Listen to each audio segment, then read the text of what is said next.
Êxodo, capítulo 3, verso 10. Faço a leitura na Nova Versão Internacional da Bíblia Sagrada. Vá, pois, agora. Eu envio ao faraó para tirar do Egito o meu povo, os israelitas. Amém. Amado Pai Celestial, eu te louvo, eu te agradeço, Senhor, por tão rica oportunidade, a de lermos a Tua Palavra, nos debruçarmos nela, desejosos de aprender, como crianças ávidas, com sede de aprender do Senhor, e nela sermos educados, edificados, abençoados e curados. Eu te agradeço, Senhor, porque só a igreja tem esse privilégio. Só aquele que é teu filho e tua filha tem esse privilégio. Então eu estou aqui hoje como e diante de muitos privilegiados e privilegiadas. Obrigado, Senhor. Faz, Pai, com que esse momento seja especial nas nossas vidas, aquietando as nossas almas, acalmando o nosso coração, abrindo o nosso entendimento, aguçando os nossos sentidos, para que a Tua Palavra encontre terra fértil, Senhor, e ela em nós possa germinar e produzir frutos, ó Deus. De mim mesmo não tenho nada, eu reconheço, mas eu sei que posso ser um instrumento Teu e que o Senhor torna capaz os limitados. Oh Deus, Tua igreja precisa do Senhor. Ajuda-os, Pai, ajuda-os, Espírito Santo, em nome de Jesus. Eu creio que isso é possível, em nome de Jesus. Que nada nos distraia, que nada nos roube, nem nos tire do foco, em nome de Jesus. Amém. Amém, irmãos. Glória a Deus. Chamar, Deus chama. Mas atendemos? E nós atendemos? Meus irmãos e irmãs, todos os salvos por Deus imediatamente são comissionados, recebem tarefas, entre elas pregar a boa nova do reino, falar da boa nova do reino, testemunhar, isto é, dizer com as suas palavras sobre a sua experiência, o que tem vivido com Deus, e fazer isso de tal maneira que provoque no outro desejo de viver a mesma coisa. Somos chamados, logo após salvos, para fazer discípulos, para batizar pessoas e também para ensinar pessoas. É disso que nós somos lembrados em nosso culto de missões, da grande ordem, da grande comissão, da grande tarefa da igreja que está sempre em missão. Portanto, vão e façam discípulos de todas as nações, batizando-os em nome do Pai e do Filho e do Espírito Santo, ensinando-os a obedecer a tudo o que eu lhes ordenei, e estarei sempre com vocês até o fim dos tempos. Mateus 28, 19 e 20. Isso envolve ser cristão em casa, no trabalho, na escola, aqui na igreja,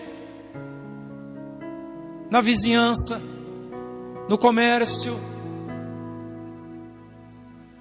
Envolve trabalhar para o reino, assumir ministérios aqui dentro, ministérios que extrapolam as paredes da igreja e que acontecem lá fora. Assumir compromissos com o reino de Deus e com as pessoas desse reino, cooperar com o corpo de Cristo, para que estas coisas aconteçam. Todo salvo imediatamente recebe estas incumbências. Só que na prática a teoria é outra. É disso que eu me refiro quando eu leio o meu entorno, o que está à volta, quando eu olho para a minha própria vida. Isso não vem acontecendo como deveria. Desculpas nós ouvimos e damos todos os dias, todo o tempo. Não dá, não posso, não tenho tempo, eu não sei falar, estou ocupado com minha carreira, ocupado com minha casa, ocupado com os meus bens, em cuidar dos bens, que inclusive foi o próprio Deus que deu.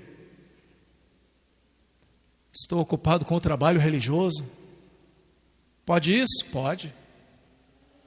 Podemos estar tão ocupados com a religiosidade que esquecemos de ser cristãos. Isso é um alerta, é um sinal de alerta. Mas não desanime. Não fiquem chateados. Nós não estamos sós. Grandes homens de Deus, profetas e líderes, comportaram-se de maneira parecida ou pior até do que nós. Como assim? É claro que isso não é uma licença para não fazer nada, me entenda bem. Isso não é uma licença para continuar como estamos. Porém, é para reconhecermos, somos humanos, nos cansamos, nos entediamos, nos desapontamos, somos humanos, é nossa humanidade. Então, quando eu olho para exemplos de homens e mulheres na Bíblia Sagrada que não esconde esses exemplos, eles servem para mostrar que na minha humanidade eu estou sujeito a isso, que pode acontecer, somos falhos, somos frágeis e incapazes, mas ainda assim Deus nos usa. Compreendem? Já ouviram falar sobre uns certos vasos de barro, onde Deus põe tesouros preciosos? Ainda assim Deus nos usa, e que bom que a Bíblia não esconde esses exemplos. Que bom, irmãos. O que é maravilhoso no relato da história da salvação é que está tudo aqui, ó, para que aprendamos e para que nos reconheçamos aqui.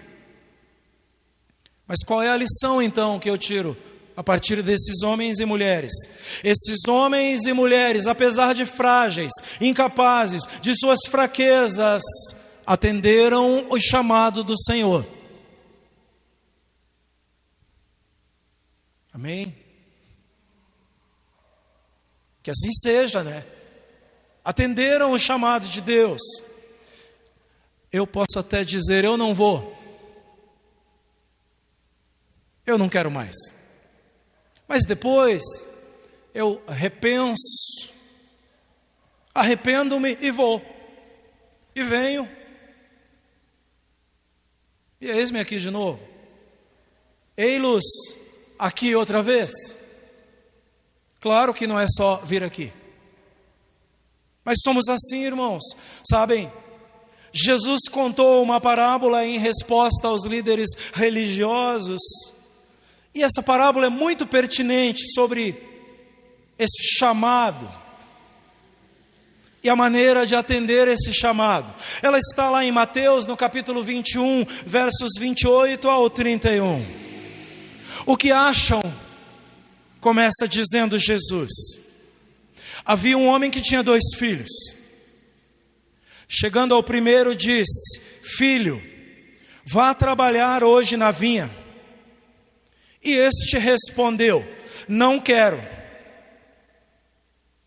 Mas depois mudou de ideia e foi. O pai chegou ao outro filho e disse a mesma coisa. Ele respondeu: sim, senhor. Mas não foi. Qual dos 2 fez a vontade do pai? O primeiro, responderam eles. A parábola se desdobra com Jesus lhes exortando. Sabem o que devem fazer, mas não fazem. Sabem como responder, e não é só da boca para fora, mas é com ações, mas não respondem, não fazem. Então, feita esta introdução, eu preciso falar de chamado, e vamos falar de 2 hoje. Um está na Bíblia, é o chamado de Moisés, onde está o texto que nós abrimos. E o outro é um chamado também especial, que daqui a pouco vamos falar. O chamado de Moisés. Um dos campeões em desculpas para não atender ao chamado de Deus, à convocação do Senhor, foi Moisés. Separado, livre da morte milagrosamente desde o seu nascimento, preservado por Deus para uma missão especial, ensinado em toda a ciência do Egito, preparado para ser um político expressivo, um líder capaz. Moisés precisou ser levado por Deus, que providenciou as circunstâncias para o deserto. Lá no deserto ele aprendeu a pastorear ovelhas, a cuidar de ovelhas, aprendeu a viver uma vida humilde, uma vida escassa, de parcos, poucos recursos. Aprendeu também desaprendeu de falar. Deus precisou fazer isso na vida de Moisés, para que ele olhasse e de repente entendesse, porque Deus tinha uma proposta, uma missão, uma tarefa, um chamado. Mas finalmente Moisés foi. Claro que antes apresentou várias desculpas, não sem antes apresentar 1, 2, 3, tantas desculpas ele achava. O texto se passa e está relatado em Êxodo no capítulo 3, onde passamos a ler. Êxodo 3, verso 1, Moisés pastoreava o rebanho de seu sogro Jetro, que era sacerdote de Midian. Um dia levou o rebanho para o outro lado do deserto e chegou a Horebe, o monte de Deus. Ali o anjo do Senhor lhe apareceu numa chama de fogo que saía do meio de uma sarça. Moisés viu que, embora a sarça estivesse em chamas, não era consumida pelo fogo. Que impressionante, pensou. Por que a sarça não se queima? Vou ver isso de perto. O Senhor viu que ele se aproximava para observar, e então do meio da sarça Deus o chamou: Moisés, Moisés, eis-me aqui, respondeu ele. Até o verso 4. Moisés responde com palavras de servo. A expressão que ele usa é a que o servo usava quando convocado, quando chamado pelo seu dono. A que o escravo usava quando o dono lhe acionava. É a resposta que deu Abraão a Deus, lá em Gênesis 22 e verso 1, quando Deus o chama antes de colocá-lo à prova. Deus diz a Abraão, Abraão prontamente diz: eis-me aqui. Resposta de servo, de escravo. É a resposta que deu Isaías ao Senhor, depois que ele vê o Senhor e toda a sua glória no templo, depois que ele tem medo de morrer, porque viu o Senhor e enxergou-se pecador, incapaz, frágil, homem de lábios impuros, que vivia no meio de uma gente que também era pecadora, como ele diz: ai de mim. Deus lhe purifica, um anjo lhe purifica a boca e diz: pronto, agora Isaías é purificado pelo Senhor, e podemos ler e ouvir a Trindade confabulando. O Pai, Deus, pergunta: a quem enviarei? E ele vira-se para os demais da Trindade, certamente Deus Pai, Deus Filho e Deus o Espírito Santo reunidos, e diz: quem irá por nós? A quem enviarei? Quem irá por nós? Isaías diz: eis-me aqui.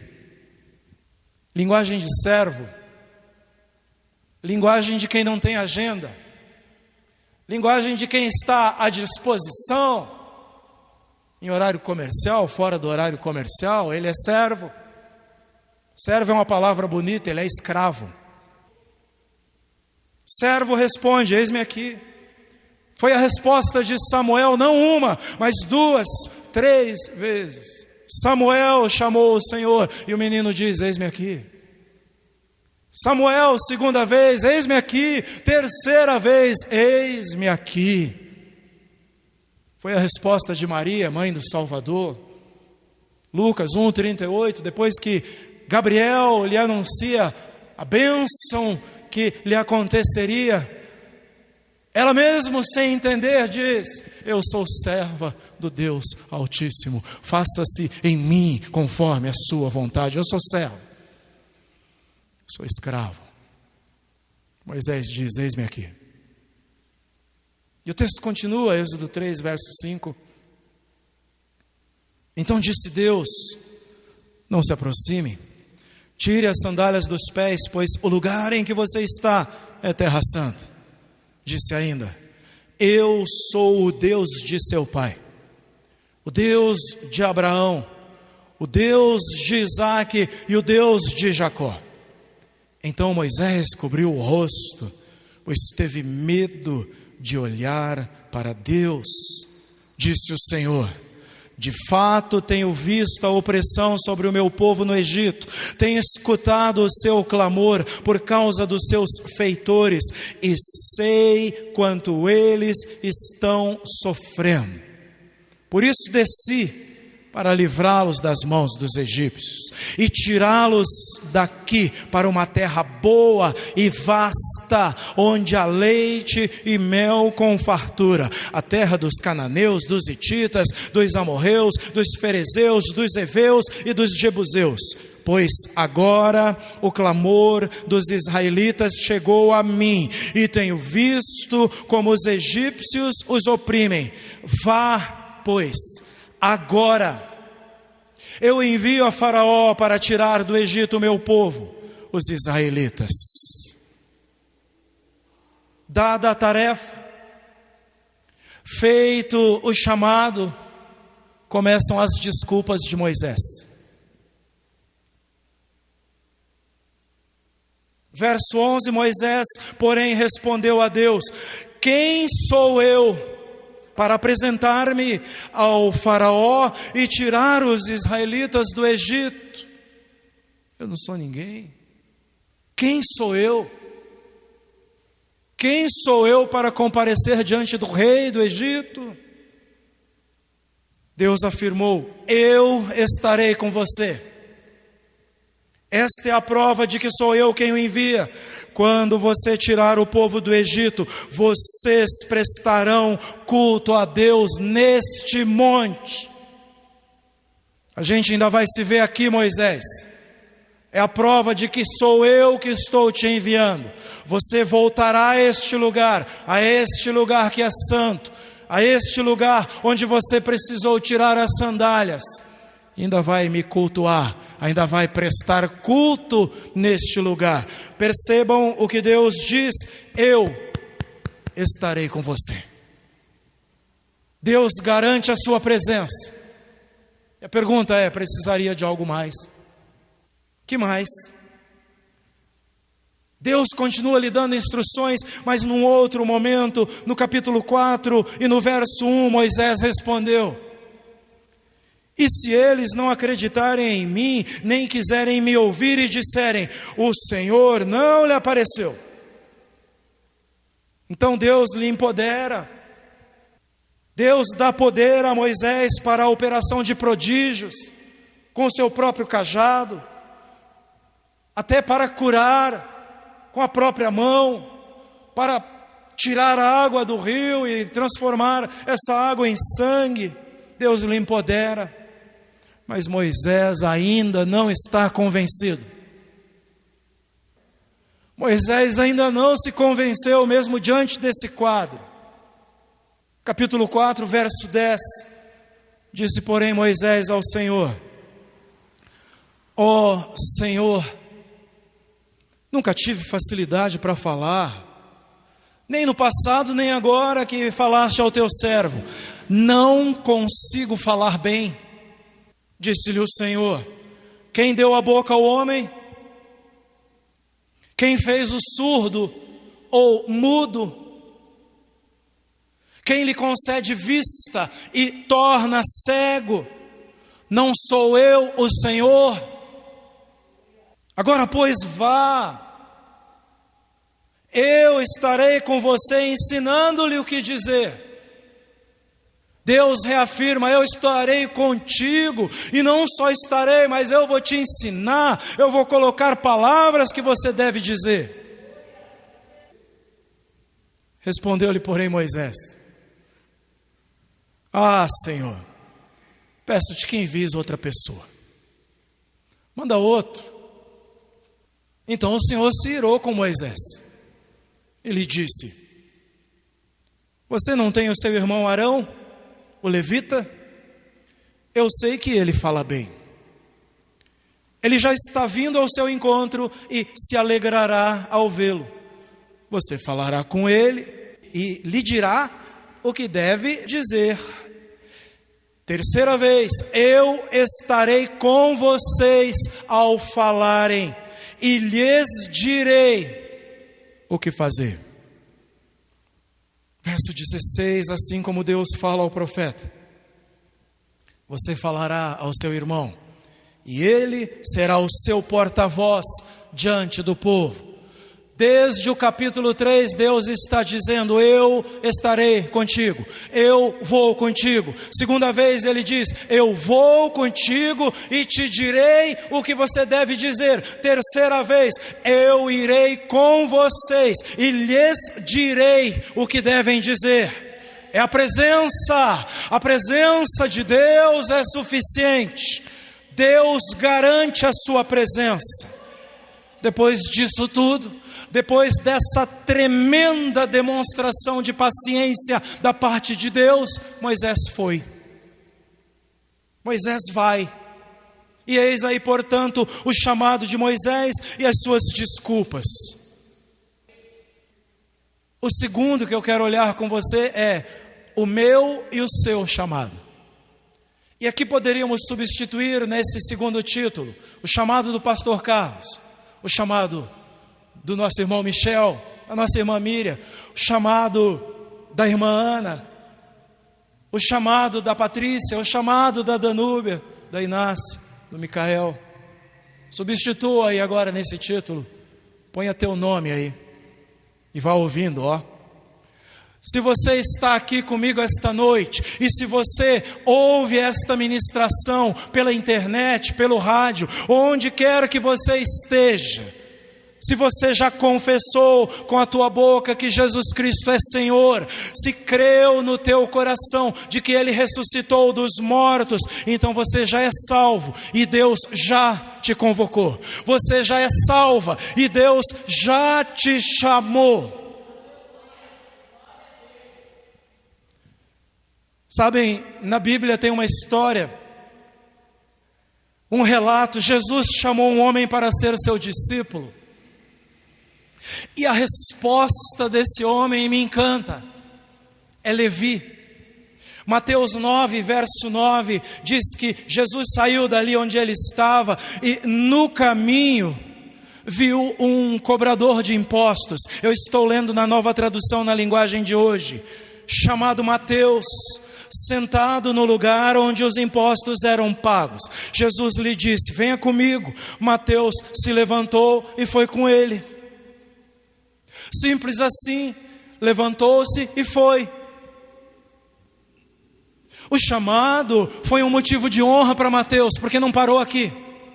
O chamado foi um motivo de grande alegria, porque logo depois, em Mateus 9 e no verso 10, mais tarde, Jesus está com Mateus na sua casa, na casa de Mateus, e muitos cobradores de impostos e outras pessoas de má fama chegaram e sentaram-se à mesa com Jesus e os seus discípulos. Mateus honrou a Jesus. Levi alegrou-se tanto com o chamado que chamou Jesus para sua intimidade, chamou Jesus para sua casa, e ele abre a porta para que muitos de má fama conhecessem a Jesus. Sabem, a igreja não anda abrindo a porta, a igreja não tem aberto a intimidade para que pessoas de má fama venham cear com elas e com Jesus, conosco e com Jesus, venham comer conosco e com Jesus. Mateus, Levi nos dá o exemplo, e daí, porque o chamado desse homem foi tão sublime, e ele responde de maneira especial, irresistível foi o chamado, e ele alegra-se e honra a Jesus que o chamou. Abre a sua casa e gente de todo tipo vai lá comer com eles. Isso é um protótipo da igreja, porque a igreja não tem que esperar a gente pronta, porque se começar por mim, nós somos todos rebentados. A igreja é lugar de cura. A igreja tem também a imagem de um hospital, onde as pessoas chegam e são saradas, são restauradas, são curadas, e dali a pouco estão na linha de frente batalhando. Glória a Deus pelas irmãs que vieram hoje limpar o templo. Chegaram ontem e já estão aqui batalhando. Glória a Deus. Deus abençoe as nossas irmãs. Glória a Deus. Isso é igreja, viu, irmãos? Isso é igreja. Isso é igreja. Nós precisamos entender. Esse chamado sempre me encanta demais. E que tal o seu chamado, hein? Que bênção se você respondeu a Deus como fez Levi. Que bênção se você tem respondido a Deus nas diversas tarefas, na missão que Deus tem te dado, como respondeu Levi. Que bênção, que maravilhoso. O que eu posso lhe dizer esta noite: continue assim. Talvez dê até para melhorar, mas você está no caminho. Que bênção. Que bênção se você está atendendo às diversas missões do Senhor assim. Simples assim, levanta e vai. Deus diz vá, você levanta e vai. Está tudo bem também se você responder como respondeu Moisés. Está tudo bem também, irmãos, porque nós temos um grande Deus. E para esse Deus nada é impossível, compreendem? Não há impossíveis para Deus. Mas Deus é tão poderoso que começa por salvar um miserável, por transformar, quebrantar um teimoso como eu. Não há impossíveis para esse Deus. Tudo bem se você for como Moisés. Você tem apresentado desculpas, visto dificuldades, mas hoje o Senhor lhe afirma e reafirma: eu estarei contigo. Hoje o Senhor te afirma: estarei contigo todos os dias. E não é só para esse domingo, 29 de agosto, todos os dias até a consumação dos séculos. E esse então é uma pincelada do chamado do Carlos, da Sônia, do Michel, da Renata e de todos nós aqui esta noite. O Senhor Jesus prometeu, e eu preciso me apegar a essas palavras. Sabe aquela coisa do meio evangeliquez? Toma posse da bênção. Essa é uma bênção que eu gostaria que você tomasse posse. Estarei contigo todos os dias, entendeu? Estarei contigo todos os dias. Na luta, lembra, mas Ele prometeu, Ele está aqui comigo, a luta não é minha, Ele estará comigo todos os dias, e hoje é um desses dias. Aleluia. Quero concluir com vocês. Deus sempre chama, mas nós nem sempre atendemos, desistimos, abrimos mão, e às vezes nem começamos, mas Deus sempre chama. A proposta é que hoje, para irmos embora dizendo: o Senhor me abençoou, a proposta é que hoje é alinharmos a prática com a teoria, é colocarmos a teologia em prática, porque boa teologia não é difícil. Existem bons livros aos montões, bons sites, muito aprendizado, excelentes professores. O problema é colocar na prática.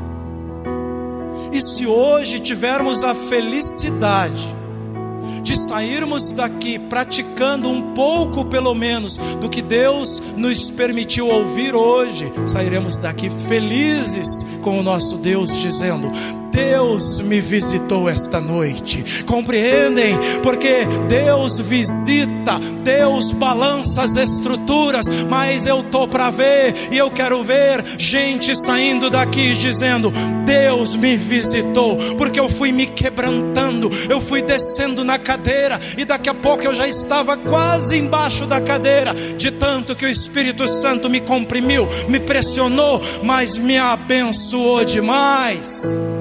Demais.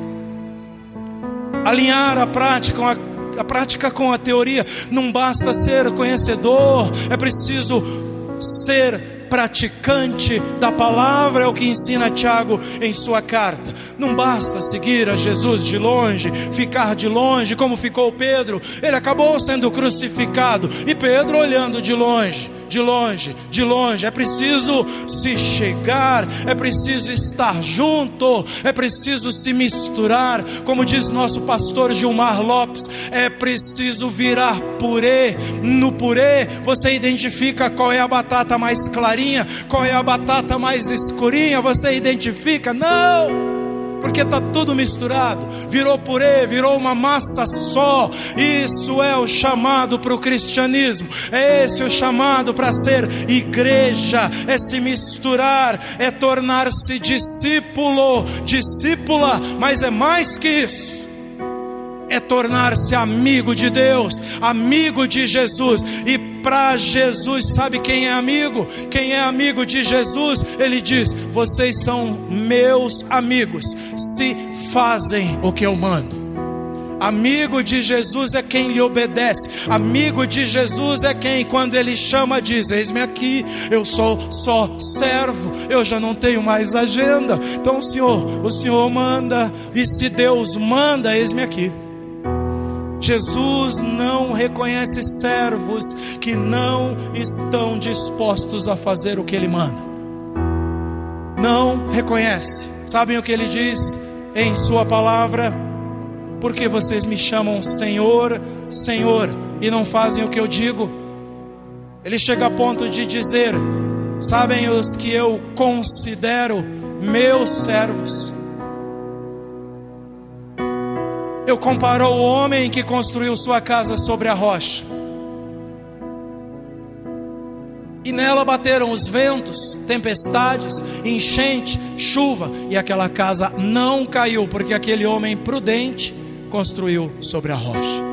É isso que Jesus continua dizendo depois que ele dá esse alerta: não me chamem de Senhor, se vocês não estiverem dispostos a fazer o que eu mando. Está em Lucas 6:46. Qual daqueles 2 filhos lá da introdução você quer ser? Vamos melhorar a pergunta, vamos chegar mais próximo. Qual daqueles 2 filhos lá da introdução eu estou sendo? Aquele que disse sim, Senhor, mas não foi?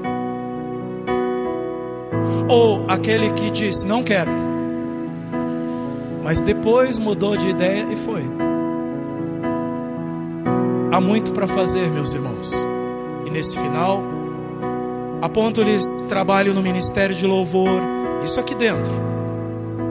Trabalho com jovens, é preciso trabalhar e trazer jovens que estão aí na cidade, aí fora, sendo consumidos pelas drogas, sendo consumidos pelas falsas ideias, pelas mentiras, pelos sofismas que estão lhe contando, por tudo que estão lhes ensinando. É preciso trabalhar com as crianças. As crianças estão crescendo e o mundo, o seu sistema não brinca de lhes ensinar. Eles plantam ideias, plantam ideologias. É preciso envolver-se com a pregação da palavra.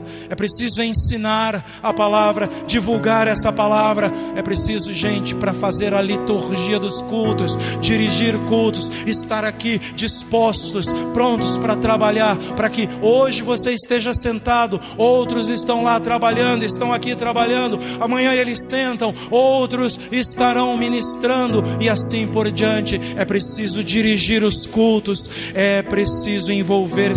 Tem muito trabalho, tem muita coisa para fazer, é preciso ensino. Nós precisamos crescer embasados na palavra, aprendendo a palavra, para, como diz essa mesma palavra, não sermos levados por qualquer vento de doutrina, para não construirmos sobre a areia, porque aí vai bater o vento, a tempestade, e nós permaneceremos firmes se construirmos na rocha que é Jesus Cristo.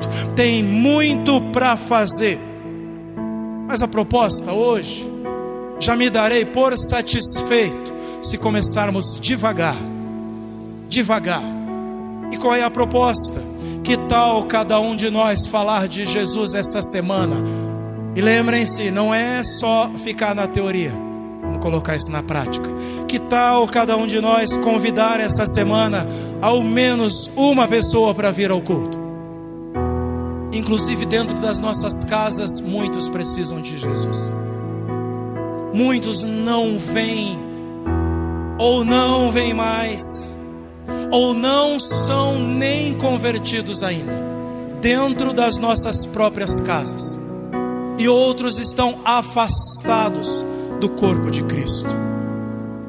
Se cada um de nós trouxer mais um, dobraremos o número de abençoados na próxima semana. Sabem, foi assim comigo, foi assim com você. Um dia, alguém falou de Jesus para nós, e aqui estamos hoje para a glória de Deus. Vamos começar com feijão com arroz? Vamos começar com o simples. As demais coisas, Deus vai acrescentando para a glória dele. Deus vai acrescentando, sabem? Porque Deus está no negócio. Jesus disse: eu estarei com vocês todos os dias, todos os dias.